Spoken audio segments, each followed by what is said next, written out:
शांति।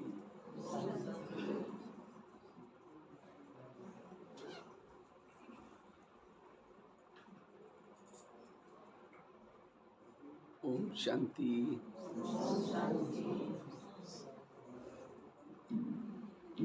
ओम शांति। तो आज बहुत सुंदर टॉपिक रखा भाई, साधना के द्वारा संस्कार परिवर्तन। हमारे टोटल ज्ञान का सारा है संस्कारों का परिवर्तन। क्योंकि जब हमारे संस्कार अच्छे थे तब हम क्या थे? देवी देवता थे। लेकिन जन्म लेते लेते हमारे संस्कार क्या हो गए? बिगड़ गए। और इसीलिए सतयुग का क्या बन गया? कलयुग बन गया। हमारे संस्कार अच्छे थे तब हम सुखी थे, शांति थी, सुख था। अब हमारे संस्कार बिगड़ गए, इसलिए हमारा क्या हो गया? जीवन में दुख आ गया, अशांति आ गई, परेशान हो गया। तो अब हमें फिर से दोबारा अगर सुख चाहिए, शांति चाहिए तो क्या करना है? संस्कार। और इसलिए परम धाम से बाबा करके पढ़ा रहे हैं, ज्ञान योग सिखा रहे हैं। ये सब किसी लिए सिखा रहे हैं? संस्कारों को परिवर्तन करने के लिए। अगर हम ज्ञान योग करते हैं, सब कुछ करते हैं, तो भी मेरे संस्कार नहीं बदले, इसका मतलब ज्ञान को समझे ही नहीं, योग को समझे ही नहीं। वास्तव में हमारे टोटल ज्ञान योग का रिजल्ट है संस्कारों का परिवर्तन। क्योंकि जिसके संस्कार नहीं बदलेंगे, कौन कहेगा इनको भगवान पढ़ाता है? कौन कहेगा ये देवी देवता बनने जा रहे हैं? कई कई तो माताएं जब घर में जाते हैं, घर वाले क्या बोलते हैं? ये मुसीबत आ गई। क्या बोलते हैं?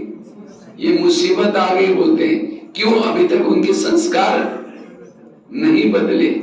इसलिए संस्कार बदलना ये हमारे ज्ञान और योग का रिजल्ट है। अगर संस्कार ही नहीं बदले, जैसे बच्चा स्कूल में जाता है, अंत की परीक्षा में फेल हो गया तो माँ बाप क्या समझेंगे? इसने पढ़ाई नहीं पढ़ी। एक तो पढ़ाई नहीं पढ़ी, ये स्कूल में ही नहीं गया, पूरा साल में इसने धोखा दे दिए, अंदर जाता ही नहीं था, कहीं और बाहर घूमने के लिए जाता था। इसी तरह अगर हम ज्ञान योग कर रहे हैं फिर भी मेरे संस्कार नहीं बदल रहे, इसका मतलब मेरी पढ़ाई ठीक नहीं है। हम योग नहीं लगा रहे, ज्ञान नहीं सुन रहे, सेवाएं नहीं कर रहे, धारणा नहीं कर रहे, इसलिए संस्कार नहीं बदल रहे। या फिर हम परम धाम में पहुंचते ही नहीं है, हम कहीं और पहुंच जाते हैं योग में, परम धाम में नहीं जाते। इसलिए संस्कार बदलना ये हमारे साधना का मुख्य उद्देश्य है। अगर मैंने क्योंकि संस्कारों के वश होने से वायुमंडल खराब हो जाता है। जब हम पुराने संस्कारों के वश हो जाते हैं, वायुमंडल खराब हो जाएगा। संस्कारों से वश होने से सुख नहीं मिलेगा, शांति नहीं मिलेगी। जो संस्कारों के वश हो जाता है उसके चेहरे में खुशी नहीं होगी। जिन्होंने संस्कारों को नहीं बदले, उस सतयुग में तो जाएगा, त्रेता में भी जाएगा, लेकिन क्या बनेगा? दास दासी बनेगा। दास दासी वो होता है जो उदास रहता है, और उदास वो होता है जो संस्कारों के अधीन है। तो दासी बनना है, और पढ़ाई का लक्ष्य क्या है? लक्ष्मी नारायण बनना। लेकिन क्यों नहीं बने लक्ष्मी नारायण? क्योंकि संस्कार को परिवर्तन नहीं किया। जो अधीन होता है अधिकारी नहीं बन सकता। इसलिए अब हमें साधना के द्वारा अपने संस्कार को बदलना है। अगर संस्कार नहीं बदले, जैसे आए थे वैसे ही रहेंगे। एक गांव था,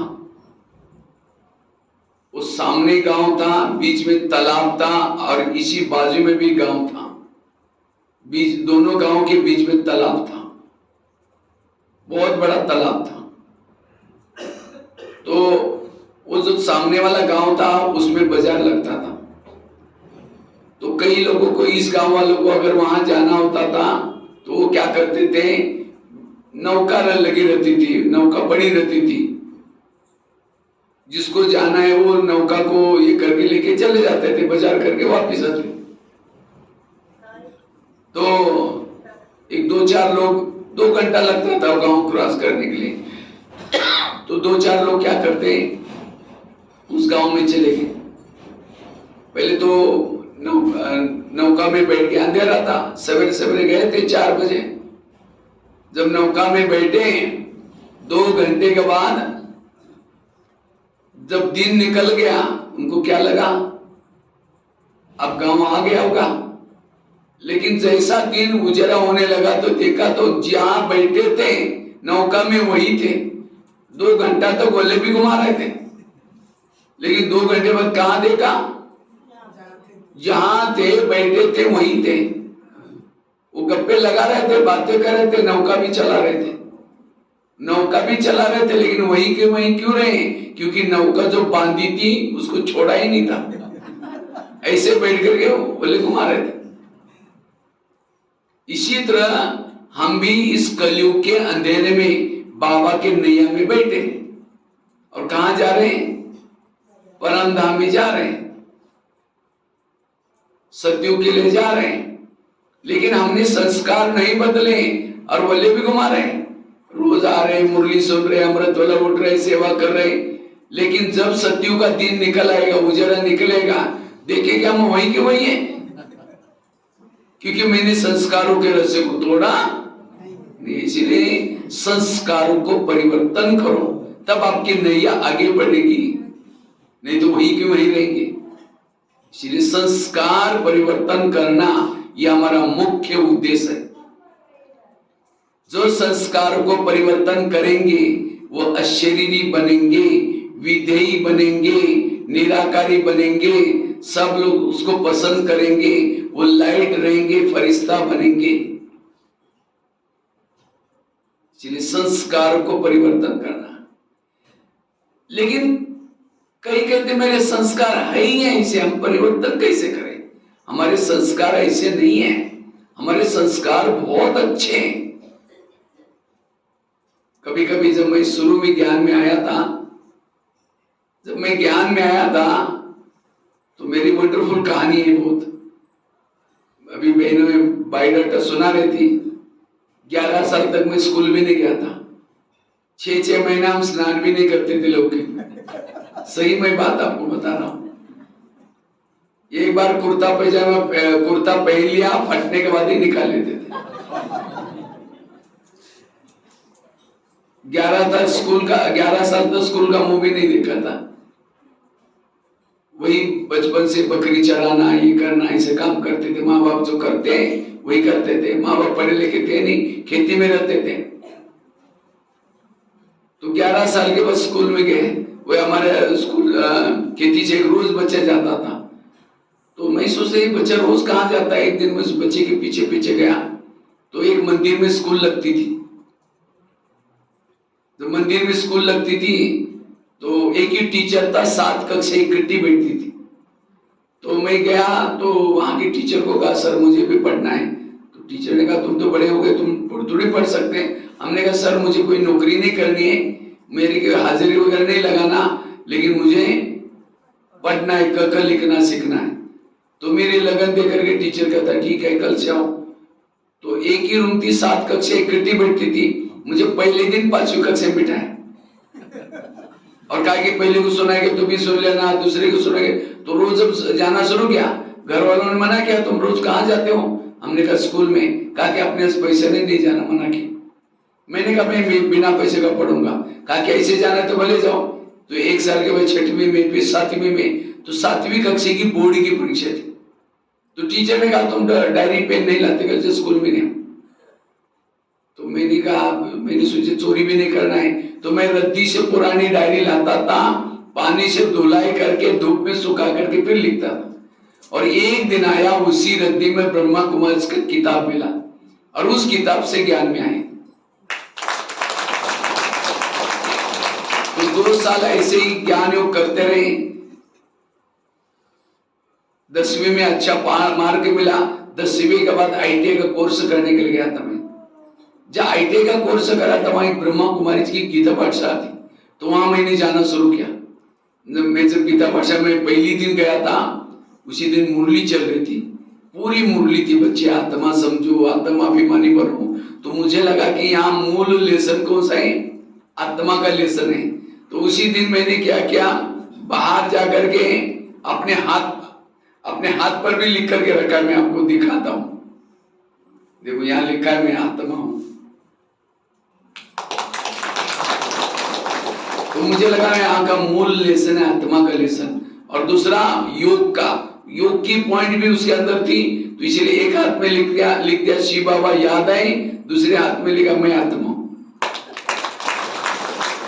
मुझे लगता है 8 दिन पहले भी बाबा ने कहा था कि वर्षे को अपने हाथ पर लिख करके रखो। कहा उस समय हमने लिख करके, और बस इसी का अभ्यास किया, पुरुषार्थ किया। जब मैं गीता पाठशाला में जाता था, फटा हुआ कुर्ता पहनता था, क्योंकि मेरे पास पैसे थे नहीं, फटा हुआ कुर्ता था, आकर के लास्ट में बैठता था। कभी कभी बहनें कहती थी बेचारा गरीब बच्चा भी रोज आता है, पता नहीं सतयुग में आएगा नहीं आएगा, लेकिन फिर भी मैं डेली लगन से जाता था। तो कभी कभी मेरे को भी लगता था ये तो सतयुग की दुनिया बनाने वाली संस्था है, अब मुझे तो कुछ आता ही नहीं है, और मैं ऐसा तो हो सकता है, कोई बात नहीं, भगवान भाई के नाम से कोई और व्यक्ति होगा, लेकिन मैं आ रहा हूं, कोई बात नहीं, जब तक ये लोग मना नहीं करेंगे चलते रहेंगे। लेकिन अब जब मैं पीछे मुड़कर देखता हूं, बाबा किसी की भी बच्चों को ऐसा वैसा नहीं चुनता। अगर बाबा ने आपको चुना हुआ है, आप बहुत महान आत्मा है, वो जानता है, आप नहीं जानते। इसलिए जैसे दुनिया में कोई शादी करता है, कैसे करता है? पहले जाएगा वो शहर में, और आजकल तो जोड़ी ढूंढते हैं। पति अच्छा है तो पत्नी भी कैसी चाहिए? अच्छा। अगर पति पढ़ा लिखा है, पत्नी भी ऐसी चाहिए, नहीं तो लोग उसके दोस्त चिढ़ाएंगे, और तुम तो इतना अच्छा, तुम्हारी पत्नी ऐसी गावाली। इसलिए आजकल दुनिया में जोड़ी ढूंढते। तो बाबा भी भले भगवान है, लेकिन तो भी क्या करता है? जोड़ी ढूंढता है। जोड़ी मतलब आपके शरीर को नहीं देखता, आत्मा की क्वालिटी को देखता है। तो बाबा इस शहर में आया और आप उनको पसंद आए, कितना बड़ा भाग्य है। स्वयं परमात्मा ने आपके गले में वरमाला डाली, परमात्मा ने आपको चुना हुआ है, लेकिन उसको ये भी पता है कि इसके अंदर संस्कार अच्छे नहीं है, तो भी मैं उसको इतना प्यार दूंगा, इतना कुछ दूंगा, ये अपने पुराने संस्कार बदल देगा। इसी भाव से उसने आपके गले में वरमाला डाली। जिसे पति क्या करता है, पहले तो जाएगा, दोनों पसंद करते हैं, पसंद करने के बाद फिर क्या करते हैं? वरमाला पहनाते हैं, फिर 7 फेरे लेते हैं। आप लोगों ने लिया 7 फेरे? इंडिया में तो सिस्टम है, 7 फेरे लेते हैं। यहाँ लेते हैं? ये 7 दिन का कोर्स है, यहाँ 7 फेरे।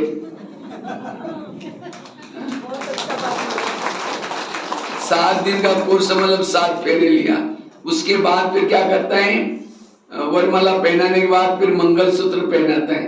बैच है मंगलसूत्र। अगर ब्याज नहीं पहना, परमात्मा के साथ शादी नहीं हुई। मंगनी हुई है, अब शादी नहीं हुई, कच्चे पक्के हैं। इसीलिए सदा मंगलसूत्र पहन कर रखना है। किसने किसने पहना, हाथ खड़ा करो। अच्छा, बाकी कुछ लोगों ने नहीं पहना। बहनों से ये मंगलसूत्र लेके पहना जरूर। अच्छा, मंगलसूत्र पहना, 7 फेरे लिया, फिर पति क्या करता है, उसको लेके जाता है अपने घर में। वो लेके जाकर के क्या करता है, देखो मैं ऑफिस में जा रहा हूं, ये करना, ये करना, ये नहीं करना, ये नहीं करना, कई बातें सुना के जाता है। लेकिन पति ने कहा, पति ने किया ही नहीं। शाम को जब आया, उसको कहा था कि पड़ोसनी के पास जाकर बातें नहीं करना, और देखा वो पड़ोसनी के पास बैठी है। सोचेगा चलो पहला दिन है, कोई बात नहीं। दूसरे दिन फिर कहता है ये करो, किया ही नहीं। वो पति का मानती ही नहीं। दोनों का क्या हो जाएगा फिर, झगड़ा। झगड़ा होते होते कहेगा तुम अपने घर में ठीक, हम अपने घर में ठीक, जिसको दुनिया में कहते हैं डाइवर्स हो गया। इसी तरह बाबा भी हमारा पति है, परम धाम से आता है। ये मुरली और कुछ नहीं, पति ने आज क्या क्या करने के लिए बोला है और क्या मना किया, ये है ज्ञान। पर चिंतन नहीं करना, मेरी याद में रहना, आत्मा समझना, ये सब आप मुरली को 2 कॉलम में लिखो। पति ने आज क्या करने के लिए बोला है, और दूसरे कॉलम में क्या लिखो, पति ने क्या क्या मना किया। जो मना किया उसको नहीं करो, करने के लिए बोला उसको करो, इसको ज्ञान। अगर जो कहा है वो किया ही नहीं, शाम को योग में बैठेंगे, पति का प्यार ही नहीं मिलेगा। फिर कहते योग में बाबा प्यार करता ही नहीं। अगर प्यार नहीं करता, दाल में जरूर कुछ काला है। जैसे बच्चों को मम्मी प्यार करते हैं, कब करते हैं, सवेरे जल्दी उठाएगी, अच्छे कपड़े पहनाएगी और कई डायरेक्शन देते हैं, देखो बेटा कपड़े गंदे नहीं करना, पढ़ना, लड़ना नहीं, झगड़ना नहीं। बच्चा जाता है, लड़ता है, झगड़ता है, जब शाम को वापिस आएगा, मम्मी मम्मी करके आता है, मम्मी किचन से देखेगी मैंने से उसको कहा करके आया, नहीं करके बोलेगी तुम चिल्लाती रही, मैं ही आई थी। अच्छा, जाएगी जाकर 2 थप्पड़ लगा देगी, मैंने तुमको इतना अच्छा कहा, तुम गंदा हो गया। इसी तरह बाबा भी हमारी मम्मी है, माँ है। सवेरे जल्दी उठाते, फरिश्ता ड्रेस पहनाते और कई डायरेक्शन देते। बच्चे आज आत्मा समझना, पर चिंतन नहीं करना, मेरे हाथ में रहना, लेकिन हमने उल्टा करके आए, तो बाबा प्यार कैसे करेगा। इसीलिए आज से मुझे अपने संस्कारों को बदलना है। जो बाबा कहता है वैसे करके आना।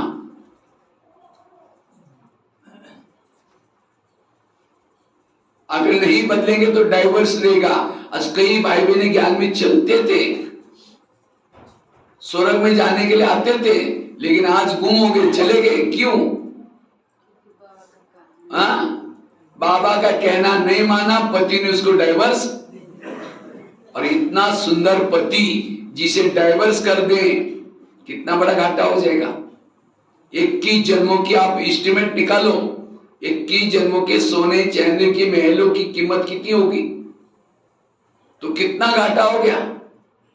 इसलिए ऐसे पति को कभी डाइवर्स नहीं देना, इसलिए उसका कहना मानो।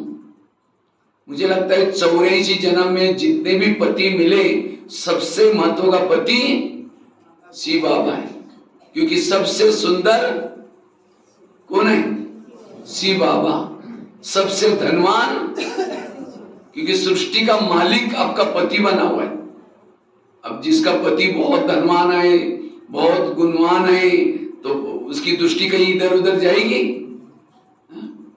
इसी तरह आप मुझे बाबा मिलाएं, अभी मुझे कहीं भी मेरे ध्यान इधर उधर नहीं, तो उसकी सुंदरता का अपमान है, उसके धन का अपमान है। दुनिया में आज पति मिलता भी है, शराब पिएगा,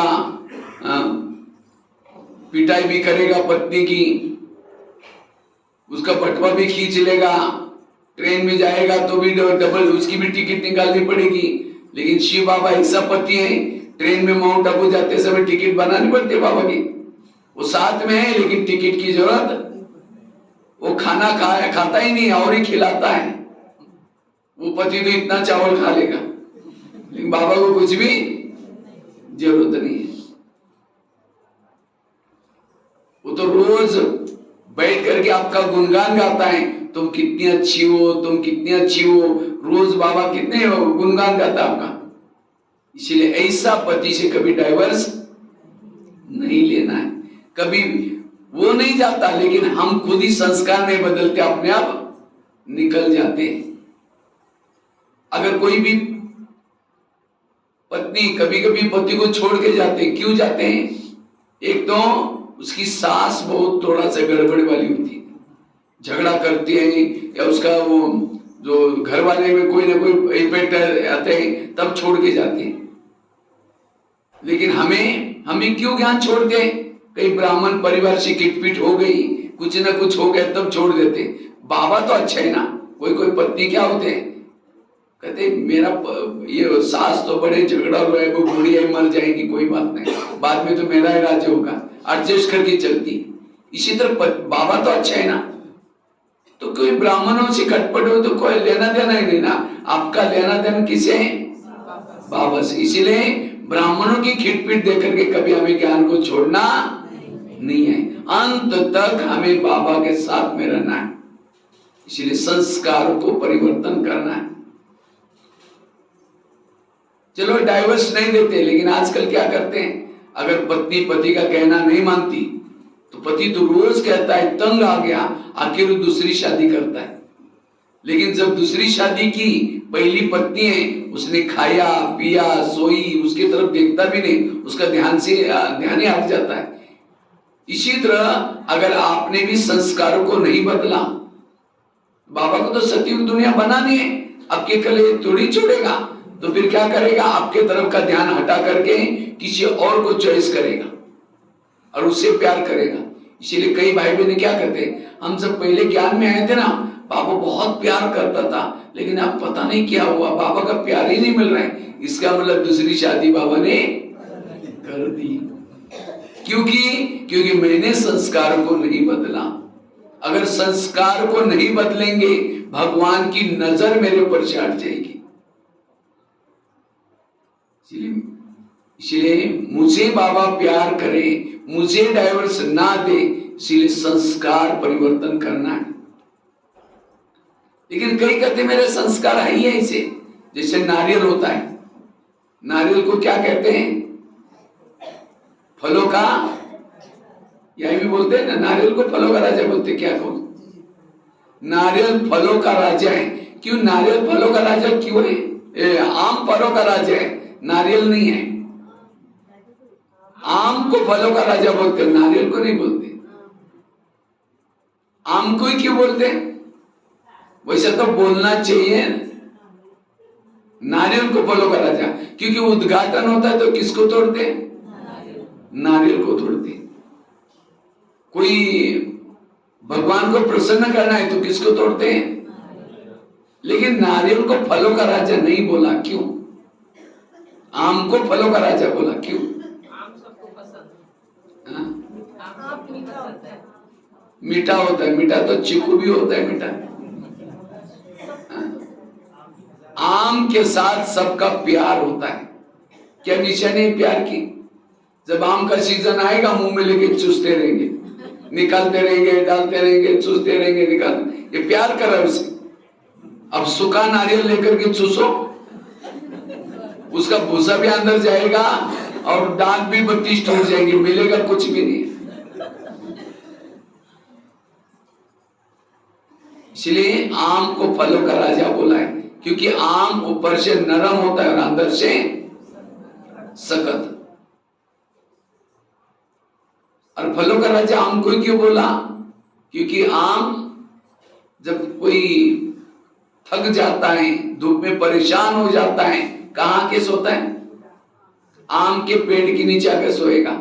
अगर कोई नारियल के नीचे जाकर सोएगा तो छाया तो छोड़ो, और ये नारियल तोड़ करके सिर भी तोड़ देगा।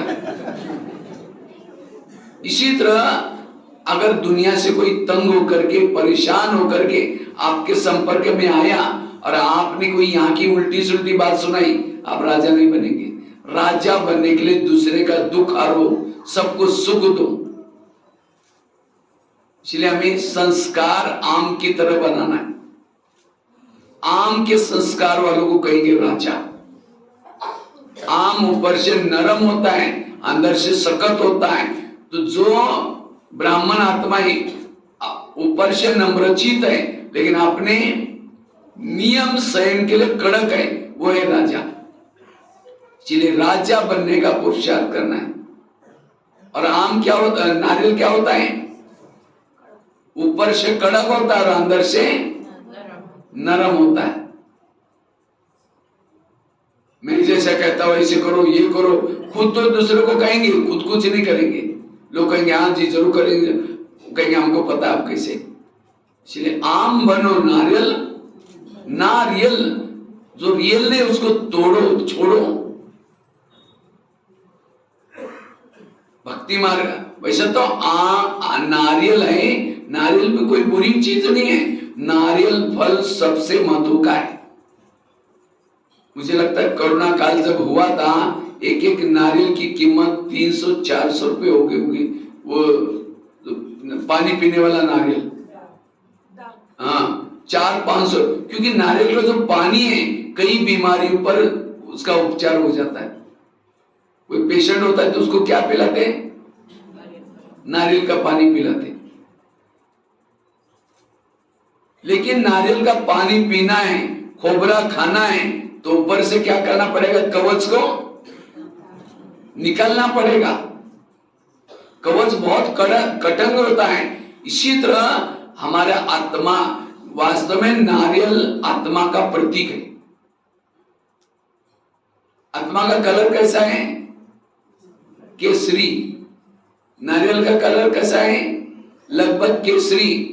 नारियल के ऊपर 3 होल होते हैं, अंदर 3 होल होते हैं। आत्मा के अंदर के मन, बुद्धि और संस्कार का वो प्रतीक है। नारियल के अंदर पानी होता है, खोबरा होता है, अगर उसको पियो तो बहुत ताकत मिलती है। इसी तरह आत्मा के अंदर भी ओरिजिनल 7 गुण होते हैं। 7 गुण, शांत स्वरूप, आनंद स्वरूप। अभी लगा है ना भाईतिका, भाईतिका में क्या करते हैं यहाँ नेपाल में? 7 कलर वाला तिलक लगाते हैं, सप्तरंगी तिलक। सप्तरंगी तिलक ये आत्मा का प्रतीक है। दिवाली की खुशियां उसको है जो आत्मा के 7 गुणों के स्वरूप में टिकता है। एक गुण की भी कमी है, उसको सुख शांति नहीं है, वो हेल्दी वेल्दी हैप्पी नहीं है। इसलिए अब हमें अपने नारियल को लेकर के केवल मूर्ति के सामने रखते नहीं है, उसको तोड़ेंगे, पानी डालेंगे, कहेंगे भगवान प्रसन्न हो गया। इसी तरह हमने भी अपना नारियल, अपनी आत्मा को ला करके शिव जी के सामने पटकाए हैं। बाबा का बने, बाबा का बनने से प्रसन्न नहीं होगा, लेकिन तोड़ना है। नारियल को तोड़ना अर्थात ओरिजिनल संस्कार को बाहर करना। इसीलिए भक्ति मार्ग में नारियल तोड़ते हैं। इसीलिए साधना करके, तपस्या करते, ज्ञान और योग की छनेर हथौड़ी से हमें अपना संस्कार का नारियल तोड़ना है। ओरिजिनल संस्कार को बाहर निकालो। मेरे अंदर के ओरिजिनल शांत स्वरूप, आनंद स्वरूप, शक्ति स्वरूप, ये संस्कार आ जाए। अगर मैंने संस्कार को नहीं बदला तो क्या होगा? जब पांडव बड़े हो गए, कौरव बड़े हो गए, तो सबको लगता है राजा किसको बनाया जाए? तो सब कहते हुए जो योगी है उसको राजा बनाया जाए। लेकिन उनको लगता है योगी कौन है? तो अचानक दरबार बिठाया था कौरव पांडवों का, और उसी दरबार में 4 लोगों को पकड़ के लाया और चारों के भी गले बांधे थे, काले कपड़े से गले बांध करके उस दरबार में लाया। और सबसे पहला प्रश्न पूछा दुर्योधन को, दुर्योधन बेटा, अगर तुम राजकुमार बनोगे और तुम्हारे सामने कोई ऐसी केस आएगी, तुम उनको क्या सजा दोगे? इन चारों ने मिलकर के एक व्यक्ति का मर्डर किया। तो दुर्योधन झट से उठ करके कहता, अच्छा इन चारों ने एक व्यक्ति को मारा है, मैं भी कहता हूं इन चारों का भी क्या करो, गले काट दो, इनके भी मर्डर करो। कहता मैं राजकुमार बनूंगा, यही मैं सजा दूंगा। अच्छा कहा कि बैठो। यही प्रश्न युधिष्ठिर को पूछा गया। अगर युधिष्ठिर तुम भविष्य में राजकुमार बनोगे, तुम्हारे सामने कोई ऐसी केस आएगी, इन 4 लोगों ने एक व्यक्ति का मर्डर किया, तुम उनको क्या सजा दोगे? तो युधिष्ठिर गंभीर हो गया ये बात सुन करके। फिर कहता है मैं इनकी कुल वर्ण जाति पूछना चाहता हूं। तो शकुनी मामा उठ करके कहता है जाति से क्या मतलब है? क्योंकि शकुनी हमेशा किसकी ये लेता है? दुर्योधन का ही सारा। दुर्योधन ने बोला, मेरे भांजे ने बोला ठीक है, तो सब कहते हैं नहीं नहीं, पूछ रहे तो जरूर कुछ बात है। कहा कि इसमें एक शूद्र है, शूद्र वर्ण का है, दूसरा क्षत्रिय वर्ण का है, तीसरा वैश्य वर्ण का है और चौथा ब्राह्मण वर्ण का है। 4 वर्ण के अलग अलग रूप है। तो युधिष्ठिर और गंभीर हो गया, कहते हैं इसमें जो क्षुद्र है उसको 2 साल की सजा दो, ये मर्डर करने में शामिल था। और इसमें जो वैश्य है उसको 4 साल की सजा दो, ये भी शामिल था। इसमें जो क्षत्रिय है उसको 6 साल की सजा दो, ये भी शामिल था। और कहा इसमें जो ब्राह्मण है उसको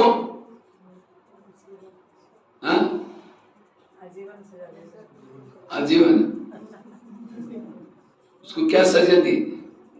शूद्र को 2 साल की मिल गई, वैश्य को 4 साल की, क्षत्रिय को 6 साल की और ब्राह्मण को कहा कि इसको क्या सजा देने मैं नहीं कहूंगा, आचार्य द्रोण यहाँ बाजू में बैठे वो बताएंगे। ब्राह्मण है, ज्ञानी है, तो भी गलत काम किया है, उसकी सजा बहुत ज्यादा है। ये सारी जो दृष्टांत है, शास्त्रों की कहानी है, संगम युग की यादगार है। अगर हमने शूद्र बन करके गलतियां की थी, माफ हो सकती है। वैश्य में की थी, माफ हो सकती है। क्षत्रिय में की माफ हो सकती है। लेकिन अगर ब्राह्मण बन करके गलतियां करेंगे, संस्कार नहीं बदलेंगे, उसकी सजा बहुत ज्यादा है। इसीलिए बाबा कहते बच्चे आप अपने संस्कार को बदलो। कौन से संस्कार धारण करो? ब्राह्मणों के संस्कार धारण करो, शूद्र वैश्य के संस्कार नहीं धारण करो। अभी हम शूद्र नहीं है, वैश्य नहीं है, क्षत्रिय नहीं है, ब्राह्मण है। इसलिए मुझे संस्कार को बदलना है। जब पांडव की विजय होगी, विजय होने बाद सभी पांडव पहाड़ी पर जाते हैं और उस पहाड़ी का नाम क्या था? मेरु पर्वत। 5 पांडव, द्रौपदी, कुत्ता सब पहाड़ी पर जा रहे थे। लेकिन कहते हैं उस पहाड़ी का एक नियम था, उस पहाड़ी पर वही चढ़ सकता है जो सत्य ईमानदार है। तो 5 पांडव, द्रौपदी, कुत्ता जब जा रहे थे तो चलते चलते द्रौपदी गिर गई। जब द्रौपदी गिर गई तो भीम की नजर गई, भीम द्रौपदी तो दिखाई नहीं पड़ रही। वापिस सभी पांडव को बुलाया, कहा कि द्रौपदी दिखाई नहीं पड़ रहे। तो पीछे मुड़कर देखा तो है ही नहीं। तो वापिस जिस रास्ते से चढ़ रहे थे वापिस पांडव चले गए। पीछे पीछे पीछे गए, एक जगह पर द्रौपदी एक खड्डे में गिर गई थी, शक्तिहीन बनी थी। तो भीम उसकी बहुत महिमा करता है, कितनी अच्छी स्त्री थी, हमारे साथ में रही, जंगल में रही, इसने त्याग किया, तपस्या किया, कितनी बातों को सहन किया, ये महिमा करता है। कौन? युधिष्ठिर, भीम। तो युधिष्ठिर ने सुनता रहता है। लास्ट में युधिष्ठिर ने भीम को कहा, इसने सब कुछ छोड़ा, जंगल में रही, त्याग किया, तपस्या किया, लेकिन एक बात नहीं छोड़ी। कौन सी? कौन सी बात नहीं छोड़ी? कहा कि इसने सब कुछ छोड़ा लेकिन लगाव नहीं छोड़ा। उसके सबके साथ प्यार था, लेकिन एक अर्जुन के साथ एक्स्ट्रा लगाव था, इसीलिए इस पहाड़ी पर चढ़ नहीं सकती, वो शक्तिहीन बन गई, गिर गई। और पांडव को तो जाना था ऊपर पहाड़ी पर, क्योंकि इंद्रदेव इतना बड़ा युद्ध किया था, उसका युद्ध का प्राइस पांडवों को स्वर्ग में भेजने वाले थे। तो 5 पांडव, द्रौपदी, कुत्ता जब जा रहे थे, द्रौपदी तो गिर गई, जिसके साथ लगाव था वो भी चला गया, क्योंकि पांडव को जाना था, वो चले गए। तो द्रौपदी को याद आता है कैसा मेरा लगाव था, कैसे मैं बातें करती थी छिप छिप करके, और उसका लक्ष्य था कि मुझे अंत तक पांडवों के साथ रहना है, लेकिन नहीं रही। क्यों? लगाव को नहीं छोड़ा, संस्कार को नहीं बदला। ये कहानियां संगम युग की है। आज हमारी भी विजय होगी, और विजय होने बाद पांडवों को पहाड़ी पर जाना होगा। पहाड़ी मतलब माउंट आबू वाली नहीं, परम धाम सीधा है, और इस सीधी पहाड़ी पर वही चढ़ सकता है जो ब्राह्मण बन करके, जिसका किसी से लगाव नहीं, झुकाव नहीं, जिसने संस्कार को बदलना, वो पहाड़ी पर जाएगा। अगर मेरे अंदर किसी के प्रति लगाव है, झुकाव है, मेरे संस्कार गलत है, गिर जाएंगे। इसलिए संस्कार को बदलो। बाबा कहते हैं अंत में सभी ब्राह्मण आत्माओं को भी धर्मराजपुरी को क्रॉस करना पड़ेगा। जैसे मधुबन में बाबा मिलन होता था पहले, दादियां बैठती थी, जोनल इंचार्ज बैठी थी, टीचर बैठती बहनें बैठती थी, और एक एक भाई बहने क्या होते थे, बाबा को मिलते हुए क्रॉस होते थे। इसी तरह अंत में भी बाप दादा बैठेगा, जोनल इंचार्ज बैठेगी, और एक एक को जाना होगा वहां से। और उस समय 2 स्क्रीन चलेगी। एक स्क्रीन में चलेगा हम भविष्य में क्या बनने वाले हैं, और दूसरा स्क्रीन में चलेगा हम ब्राह्मण बनकर के क्या क्या गलती की। हम जो भी गलती काम करते हैं सारे फोटो बाबा के पास पहुंच जाते हैं पहले। भले कैमरा दिखता नहीं है, लेकिन सारे फोटोग्राफ चले जाते हैं, और जब करते समय हमें लगता है किसी ने देखा ही नहीं है, लेकिन भगवान से कोई छिप। और बाबा उस ब्राह्मण बनने के बाद जो गलतियां की बाबा दिखाएगा, ये फोटो तुम्हारा है किसी और का है। उस समय सिर, हाँ, उस समय बाबा कहेगा मैं तुमको ये बनाने वाला था, लेकिन तुमने ये गलत काम किया, क्या तुम ये पद लेने के लायक हो? बाबा कहेगा ये कैंसल, उसके बजाय उसकी जाकर दास दासी बनो। फिर हमें लगा अरे इतनी सी छोटी गलती के लिए इतना मेरा पद कैंसल हो गया और मुझे दासी बनना पड़ रहा है, फिर रोना पड़ेगा। अंत समय दुनिया में तो रोएंगे, अरे भगवान आया, हमने उसको पहचाना नहीं, नजदीक रहते थे, रोएंगे, खून के आंसू बहाएंगे दुनिया में लोग। लेकिन ब्राह्मण आत्माएं भी रोएंगी कि उनको भगवान मिला था, परिचय मिला था, तो फिर वो क्यों रोएंगे? क्योंकि उन्होंने संस्कारों को नहीं बदला, इसलिए जो पद चाहिए वो नहीं मिला, इसलिए रोएंगे। इसलिए संस्कार परिवर्तन जो इस भट्टी की थीम रखी है, हमें संस्कारों को परिवर्तन करना है, ढीले ढाले नहीं बनो, तो अंत में सिर झुकाना पड़े। इसलिए बाबा कहते संस्कार को बदलो, और उसके लिए साधना तपस्या करनी है। इतना ही नहीं, आगे चला नकुल गिर गया, आगे चला सहदेव गिर गया, आगे चला भीम गिर गया, आगे चला अर्जुन भी गिर गया, और केवल कुत्ता और युधिष्ठिर स्वर्ग में चले गए। कहते कुत्ते ने युधिष्ठिर को स्वर्ग में जाने की मदद की। कुत्ता मतलब कोई प्रैक्टिकल कुत्ते की बात नहीं, कुत्ता अर्थात उसके पास ईमानदारी थी। युधिष्ठिर में क्या थी? ईमानदारी थी। नकुल क्यों गिर गया? बुद्धि का अभिमान था। सहदेव क्यों गिर गया? सहयोग करने का अभिमान था। भीम क्यों गिर गया? गदा युद्ध करने का अभिमान था। अर्जुन क्यों गिर गया? तीर चलाने का अभिमान था। देखो ये संस्कार है, तो चेक करो मेरे अंदर ये संस्कार तो नहीं। कहीं को लगता है देखो मैंने सहयोग किया, अगर ये सहयोग ना करते, धन ना देते, इतना बड़ा कार्यक्रम होता ही नहीं। मैंने किया, मैं ये मैंपन की भी बलि चढ़ा दूं। बुद्धि का अभिमान, प्लानिंग बुद्धि का, ये बुद्धि कहां से लाई? बाबा ने बुद्धि दी है। बाबा करण करावनहार है, इसलिए कोई भी प्रकार का अभिमान ना। इसलिए संस्कारों को परिवर्तन। तो हम अपने संस्कारों को कैसे बदले? प्रश्न आता है, हम संस्कार को कैसे बदले? देखो, हमारे अंदर संस्कार तो बहुत सारे हैं। काम के है, क्रोध के है, लोभ के है, कई संस्कार है। लेकिन हमें क्या करना है? मुख्य जो कमजोरी है उसको परिवर्तन करना है। जैसे राम और रावण का युद्ध चलता है, राम क्या करता? रावण का एक सिर काटता है, सिर तो कट जाता है, दोबारा जुड़ जाता है, फिर दोबारा काटता है, दोबारा जुड़ जाता है, फिर काटता है, जुड़। राम परेशान हो गया। विभीषण आकर के राम के बात कान में 2-3 बातें सुनाता है, कैसे ये ऐसा नहीं मरेगा, उसके नाभि में तीर लगाओ। तो इसी तरह आज हम भी रावण को मारने में लगे। कोई 2 साल से मार रहे हैं, कोई 4 साल से, कोई 10 साल से, कोई 20-25 साल से मार रहे हैं। माना संस्कार तो बदलता है, लेकिन कुछ समय के बाद फिर जिंदे हो जाते। फिर हम सोचते ये क्या हो गया? ये संस्कार को मैंने छोड़ा था, मधुवन में जाकर के बाबा के सामने भी छोड़ा था, ये कैसा आ गया? क्योंकि आपने मुख्य कमजोरी को खत्म नहीं किया। नाभि में तीर नहीं लगाया, नाभि में तीर लगाओ।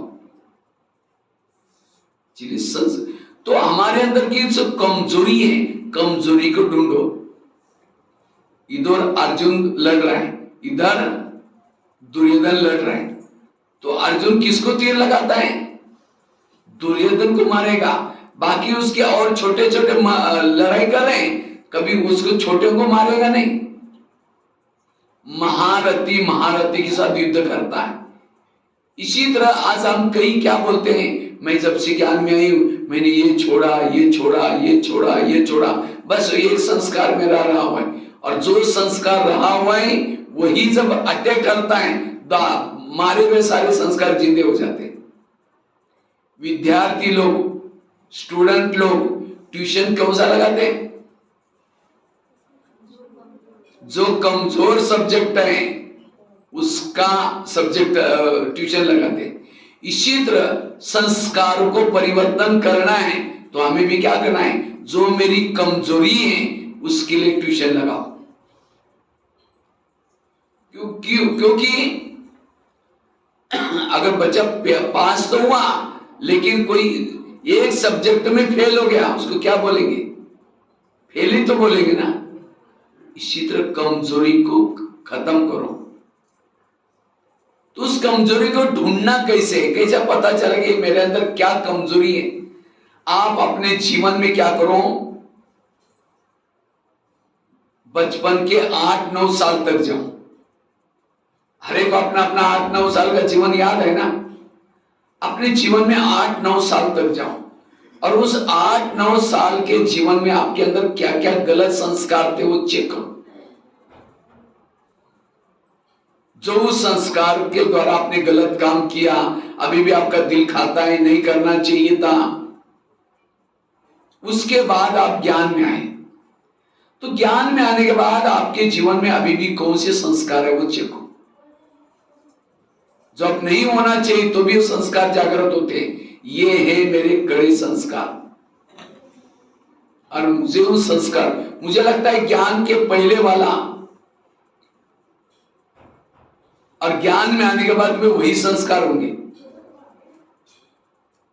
उस संस्कार को परिवर्तन करना है। जैसे शकंड, भीष्म के सामने शकंड आता है तो भीष्म क्या हो गया? उसके हथियार कोई काम ही नहीं करती, वो फेल हो गया।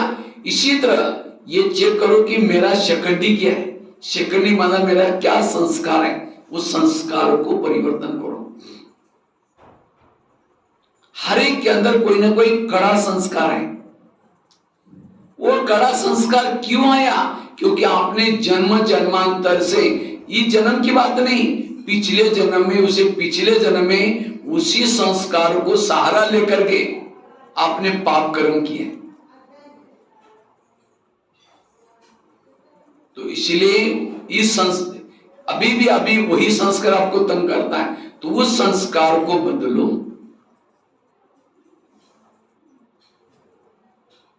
तो उस संस्कार को हम कैसे बदलें?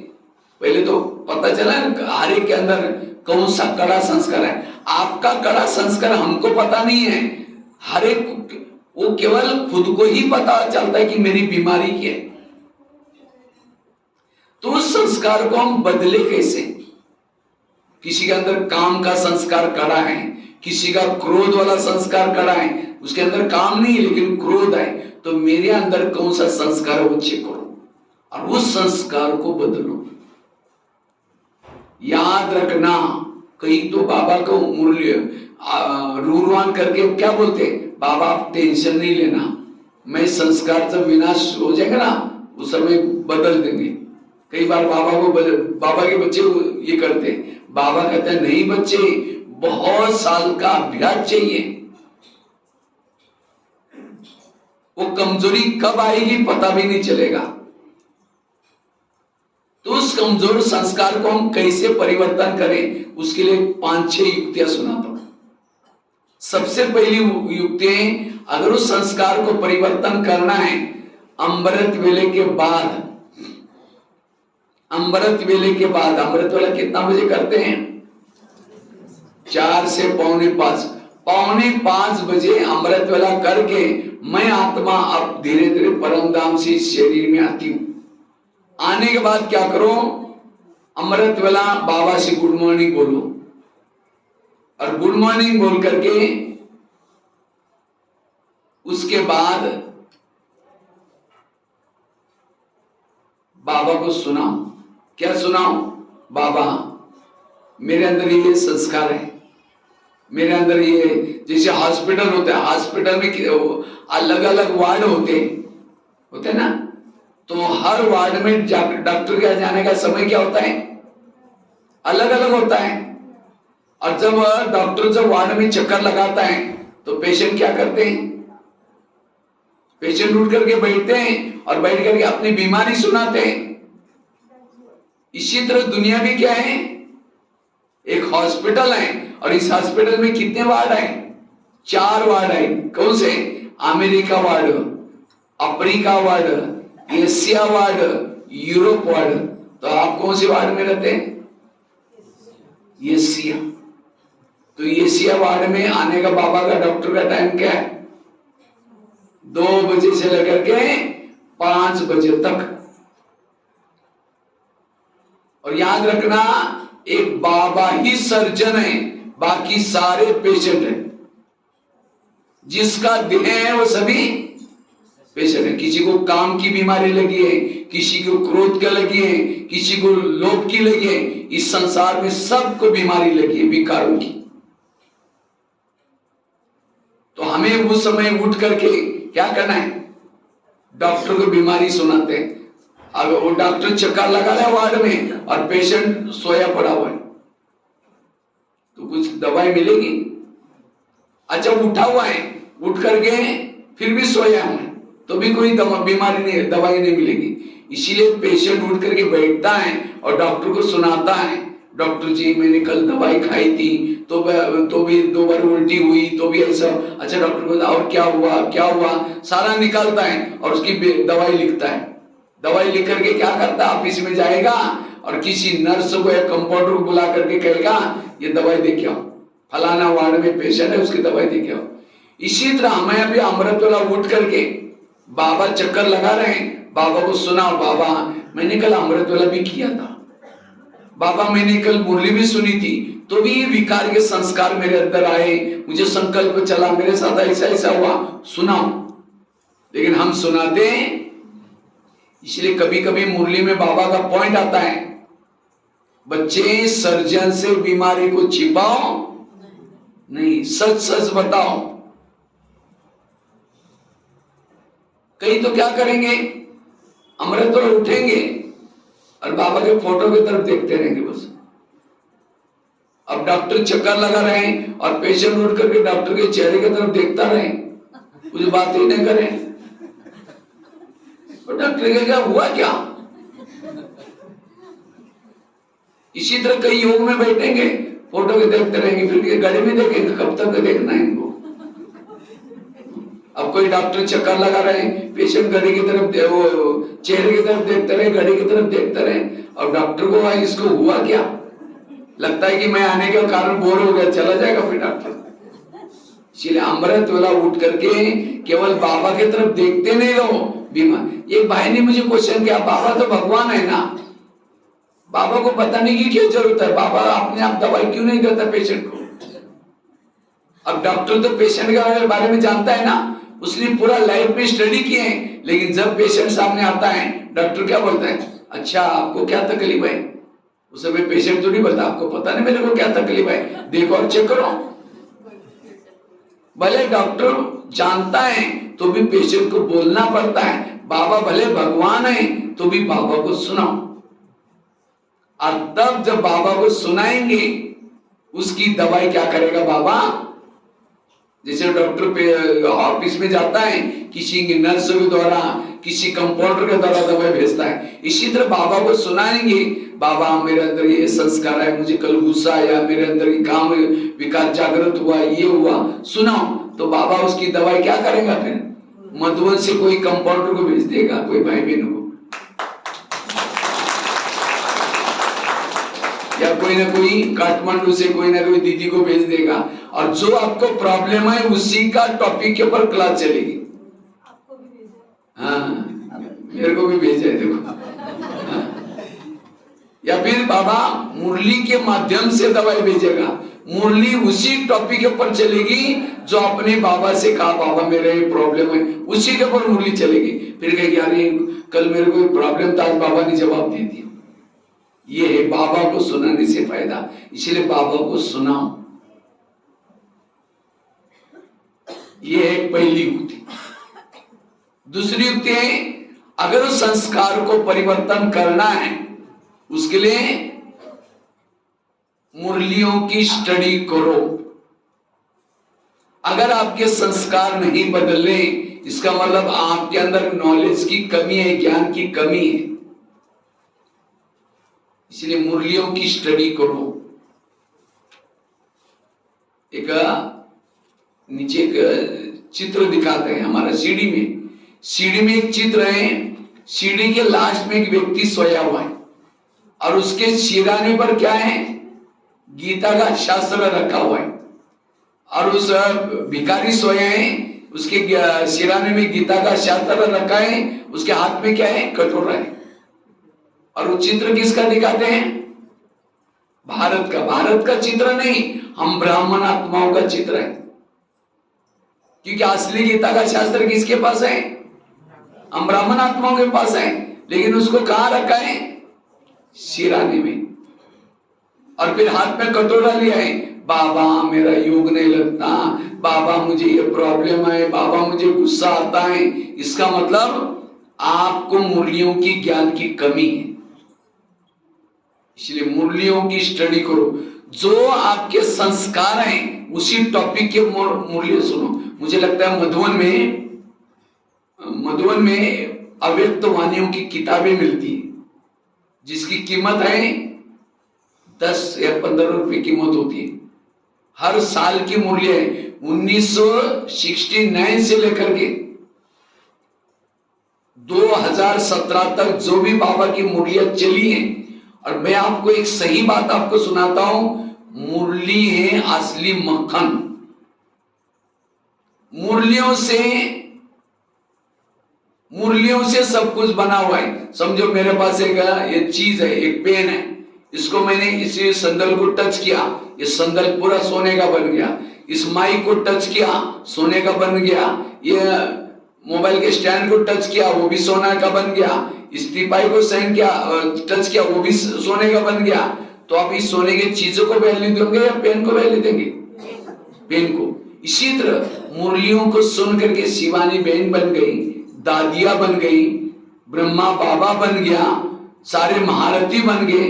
तो आप मुरलियों को वैल्यू देंगे या वो महारथियों को वैल्यू देंगे, सभी को, मुरलियों को। इसीलिए मुरलियों की स्टडी करना, मुरली से गीत शास्त्र बने, ग्रंथ बने, किताबें बने, सब कुछ मुरली से। इसलिए मुरली है असली श्रीमत। हम जो क्लासेस कराते हैं वो कोई डायरेक्ट रियली नॉलेज नहीं है, रियली नॉलेज है मुरली। मुरली के अनुसार चलेंगे, उसका जिम्मेवार बाबा है। और किसी के क्लासेस सुन करके चलेंगे उसका जिम्मेवार आप खुद है। इसीलिए मुरलियों की स्टडी करना, और मुरली केवल भगवान वाच्य कब मिलता है? संगम युग में मिलता है। इसीलिए मुरलियों के अगर आपके संस्कार नहीं बदल रहे, नॉलेज की कमी है, ज्ञान की कमी है, आपके अंदर कौन से संस्कार है? मुझे लगता है काम विकार वाली मुरलियां चलिए, क्रोध वाली मुरलियां चलिए, लोग आपका कौन सा संस्कार है उसी टॉपिक के ऊपर मुरली निकाल करके उसकी स्टडी करो, संस्कार बदल जाएंगे।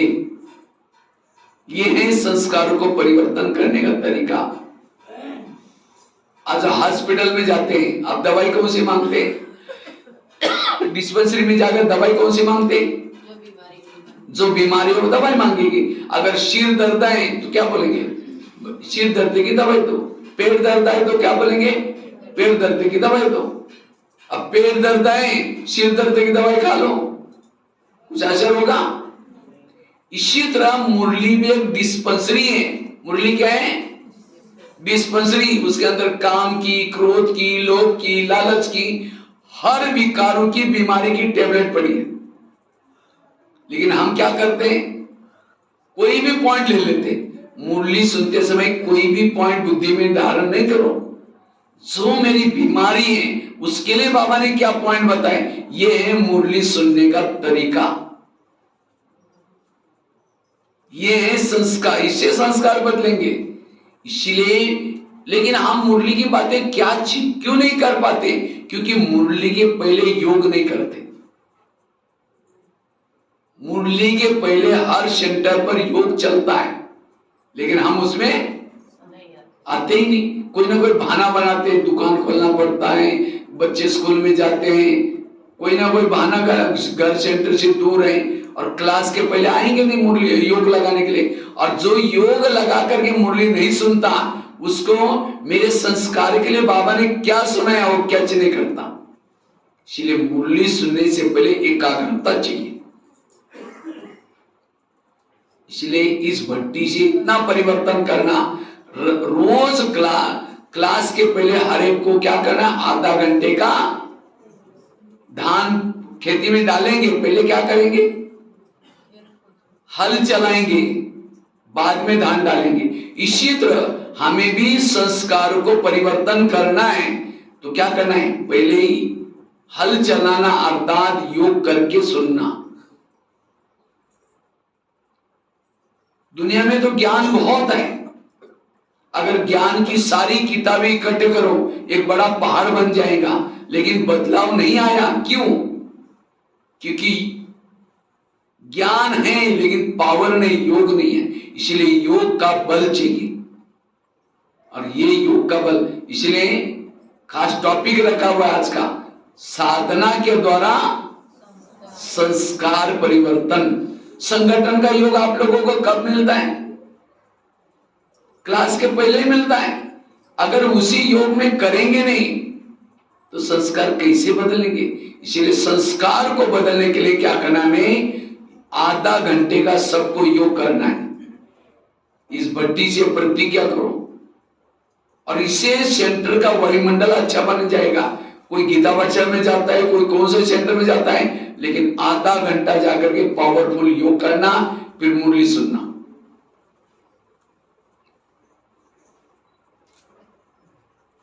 बाबा को सुनाना। तीसरी बात है, अगर मुझे संस्कारों को परिवर्तन करना है, उसके लिए जो भी सीनियर भाई बहने, जो भी आपके सेंटर पर जिनको बाबा ने निमित्त बनाकर रखा है, तो आप क्या करो, उनको भी सुना सकते हैं। चलो 10:30 का ट्रैफिक कंट्रोल करेंगे, उसके बाद आगे।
तो सभी जागृत होकर के सुन रहे हैं ना सभी।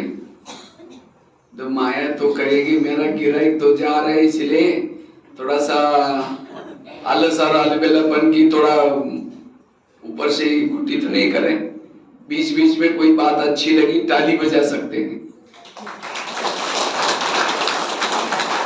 ताली बजाने से मेरा कोई उमंग नहीं, लेकिन बाजू में कोई सो रहा है उठ जाएगा अपने आप। ये ठीक है। तो सभी, क्योंकि अभी हमें संस्कार को बदल करके वापिस अपने धाम में जाना है। तो तीसरी युक्ति बता रहे थे, सीनियर भाई बहनों को सुनाओ। कईयों को क्या होता है, उनको लगता है अगर बड़ों को बहनों को अगर सुनाएगी तो बहनें हमें उस भावना से देखना शुरू करेगी। इसीलिए अगर बहनें पूछती भी हैं माता जी कैसे, वहां बहुत अच्छे संस्कार के वश हो रहे, बुरी गलत काम कर रहे, तो भी सुनाएंगे नहीं, छिपाएंगे। अगर छिपाते छिपाते खुद भी छिप जाएंगे, ओम शांति हो जाएगी। अब कोई फोड़ा होता है छिपा कर चलते हैं, सबको कहेगी मुझे यहाँ फोड़ा हुआ है, कोई कहेगा पत्ता बांधो, कोई कहेगा हल्दी लगा दो, कोई क्या कहे। और जितने लोग आजकल उतने डॉक्टर बनेंगे, किसी का एक का तो इलाज हो जाएगा। इसी तरह उस बीमारी को हम छिपाते नहीं, तो ये बीमारी क्यों छिपाए, हमें बता करके इलाज लेना है। ये भी युक्ति। अगर अपना नाम बताने की शर्म आते, किसी और का नाम बताओ, किसी ने मुझे ऐसे ऐसे पूछा था, उसके लिए हम क्या करें, है आपकी कमजोरी, लेकिन बताने की शर्म आती है, किसी को पूछो। तो ये भी एक ये चौथी युक्ति है, इंपॉर्टेंट महत्व की युक्ति। अगर मुझे उस संस्कार को परिवर्तन करना है, उस संस्कार का भोजन नहीं दो।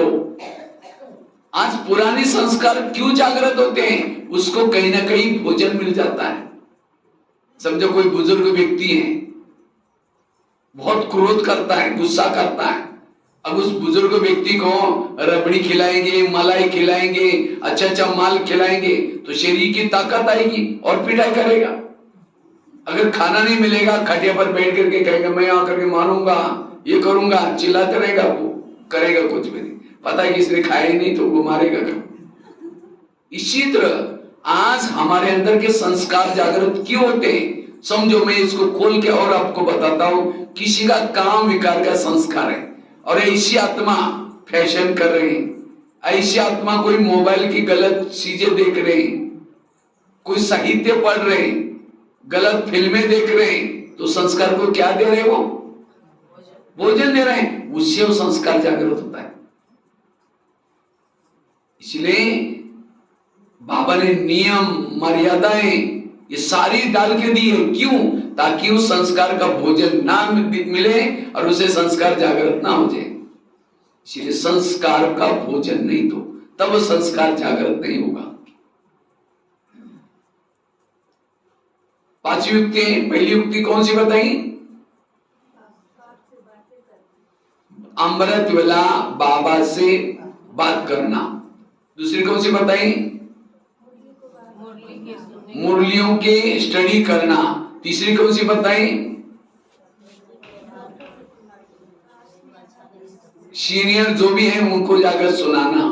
चौथी कौन सी बताई, संस्कार का भोजन नहीं देना। पांचवी युक्ति है आत्माभिमानी स्थिति की तपस्या साधना। आत्माभिमानी स्थिति की साधना से भी उस संस्कार का परिवर्तन होगा, क्योंकि उसे सुख मिलता है। आत्माभिमानी तपस्या, जिस घर में लाइट होती है वहां भूत नहीं आता। इसी तरह जहां आत्मा की लाइट है वहां विकारों के भूत नहीं आएंगे,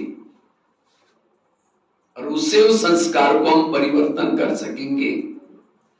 और संस्कार परिवर्तन ये शब्द गलत है।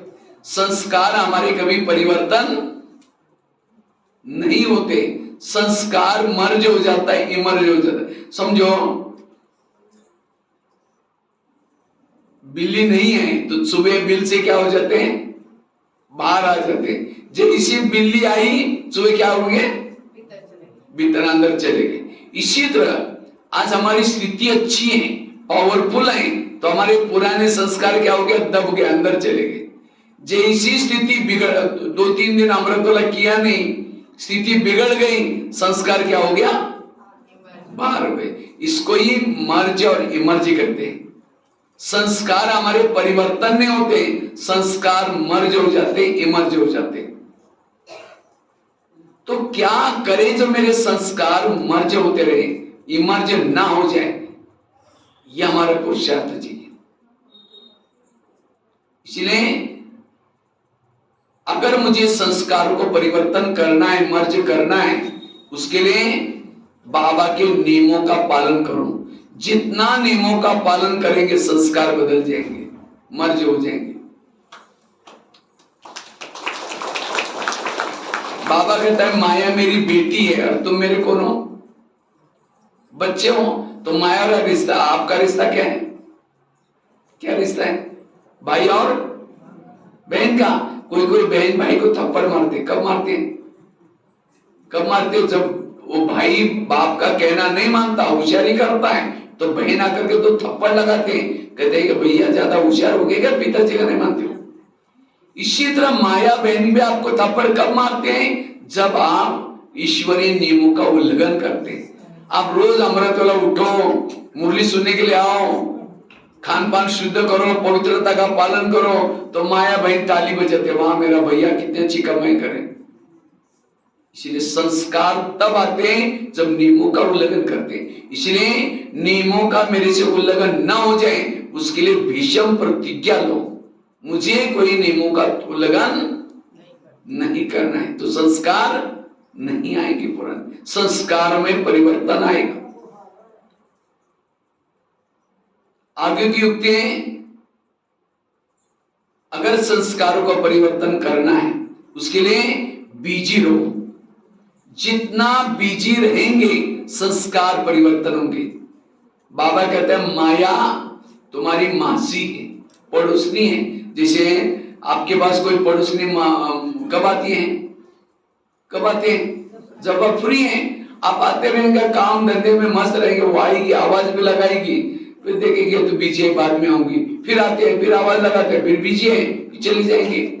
अगर एक बार आई तो देखा आ रहा, फिर कहेगा अरे भाई 4 बार आई, तुमको आवाज भी लगाया, तुमने सुना भी नहीं।